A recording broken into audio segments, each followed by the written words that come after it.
I claim time in opposition, but I am not opposed. Without objection, the gentleman is recognized for 5 minutes. And I yield myself for 5 minutes. I yield myself a minute. The gentleman is recognized for 1 minute. Okay. I appreciate the work of the chairman with regard to clarifying some of the definitions here, and I think this goes to the overall issue, the complexity of the issues that are before the House tonight on this matter and on the broader matter of the derivative regulations that we are discussing with the previous amendment and this amendment as well. And it goes to the point that I raised just a moment ago in my previous remarks, is that if we're going to try to answer to the American public to the three most important questions that they are asking of Congress, no more bailouts, no more legislation that destroys jobs, and no more expansive, larger and spending government, we have to look to what we're doing in the derivative area as well. And in the derivative area that we see in the underlying legislation, what we have done is create a Byzantine piece of regulation, combining the two or working with the two entities that have never worked together in the past before, setting in the underlying legislation margin requirements that potentially on end users, although I recognize the previous legislation or amendments that address that point, margin requirements on them, which basically at the end of the day, if we think about it in basically simple terms, means that the cost of doing business, and I yield myself as time as I may consume. The gentleman is recognized. And at the end of the day, what this means is that it'll be more costly in this country to do business. It'll be more difficult for entities to hedge their risk.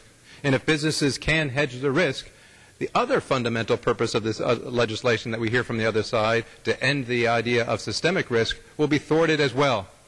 So think about that.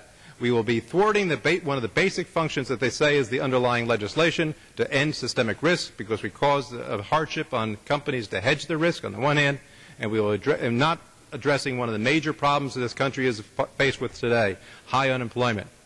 We must do a better job than that.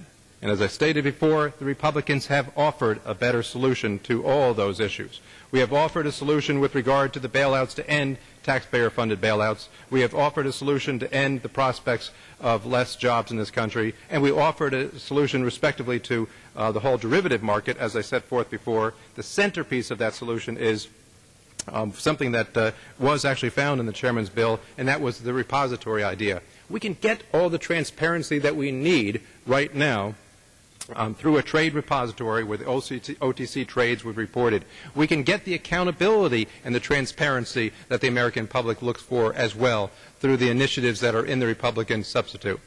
But we can do so in a manner, therefore, that will not impose additional risks or cumbersomeness or a Byzantine structure, and therefore not affect the credit rating abilities or rather the hedging abilities or the cost of doing businesses of companies in this country. We can do so in a manner that will not hurt the creation of jobs.